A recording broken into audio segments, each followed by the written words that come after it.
Hello friends, आज हम DC parallel circuit के बारे में बात करेंगे। इसमें हम पैरेलल सर्किट के वोल्टेज, रेजिस्टेंस, करंट और पावर कंजम्पशन पर डिस्कस करेंगे।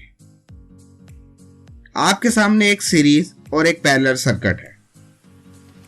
इसमें सीरीज में करंट के गुजरने का एक ही रास्ता है, जबकि पैरेलल में करंट के गुजरने के एक से ज्यादा रास्ते होते हैं।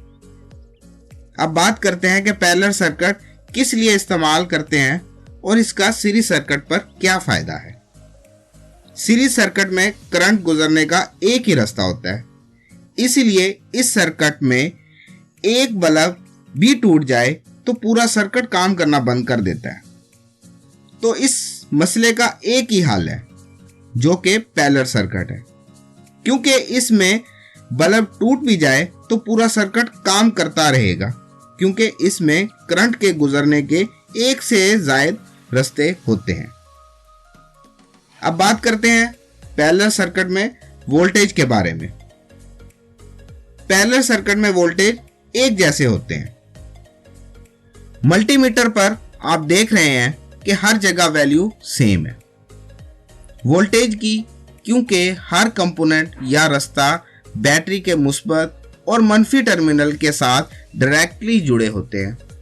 तो हर कंपोनेंट पर बैटरी वाले वोल्टेज आते हैं। सीरीज सर्किट में कंपोनेंट एक दूसरे के साथ जुड़े होते हैं, तो इससे वोल्टेज रिड्यूस हो जाते हैं, जबकि पैरेलल सर्किट में वोल्टेज सेम होते हैं। यह सर्किट 12 वोल्ट बैटरी के साथ कनेक्ट है।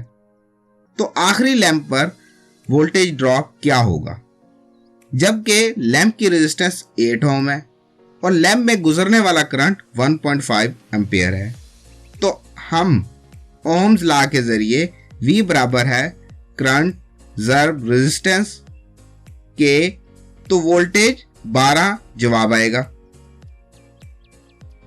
अब हम पैरेलल सर्किट में करंट के बारे में डिस्कस करते हैं। अब 1.5 वोल्ट बैटरी को दो लैंपों के पैरेलल में लगाते हैं और इस सर्किट का टोटल करंट मालूम करने के लिए DMM लगाते हैं, तो ये 3 एम्पेयर वैल्यू शो करेगा। अगर हर लैंप में गुजरने वाला करंट DMM के जरिए मालूम करें तो ये 1.5 एम्पेयर शो करेगा।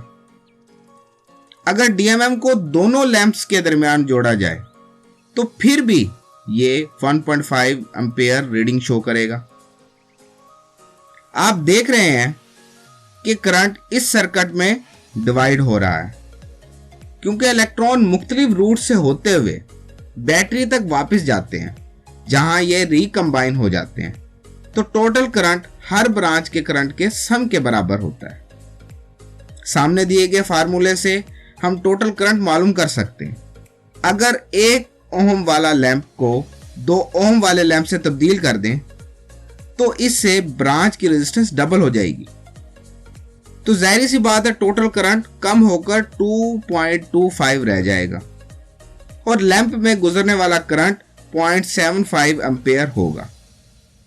तो इसी वजह से ये कम रोशन होगा। लैंप 2 का करंट 1.5 एम्पेयर है, तो ये पहले की तरह रोशन रहेगा और दोनों लैंप के दरमियान 1.5 एम्पेयर करंट ही गुजरेगा।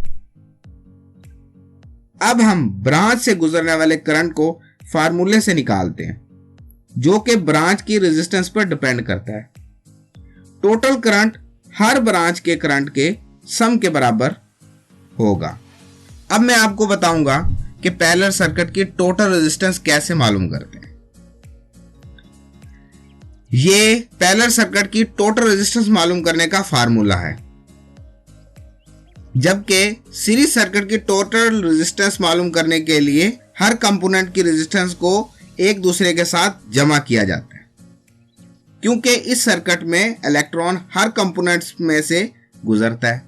अगर ये इलेक्ट्रॉन ज्यादा रेजिस्टेंस से गुजरेगा तो टोटल रेजिस्टेंस बढ़ जाएगी, जबकि पैरेलल सर्किट में एक से ज्यादा रास्ते हैं इलेक्ट्रॉन के गुजरने के लिए, तो ये सीरीज सर्किट की तरह ऐड नहीं होते।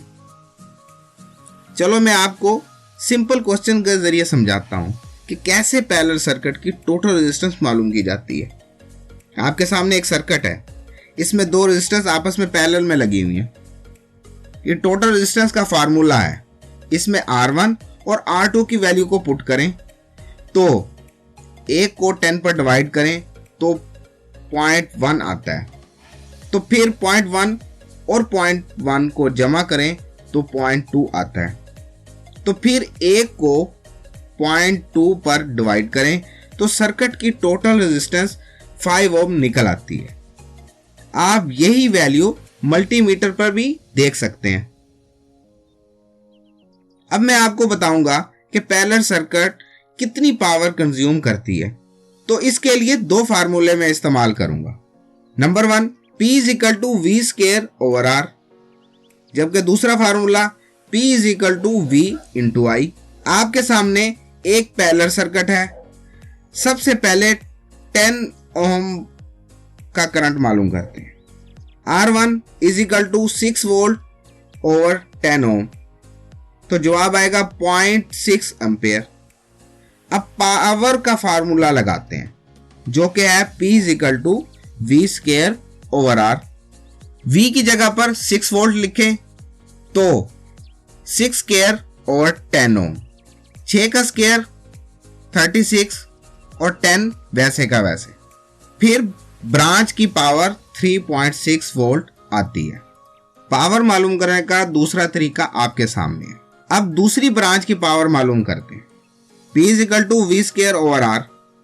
V की वैल्यू 6 वोल्ट है तो इसका स्क्वायर 36 आता है, जो 36 over 5 is equal to 7.2 watt आता है। अब हम टोटल पावर मालूम करने के लिए ब्रांच 1 और ब्रांच 2 की पावर को जमा कर लेते हैं। 3.6 प्लस 7.2 इज इक्वल टू 10.8 वाट। इसको दूसरे तरीके से भी मालूम किया जा सकता है जो आपके सामने है।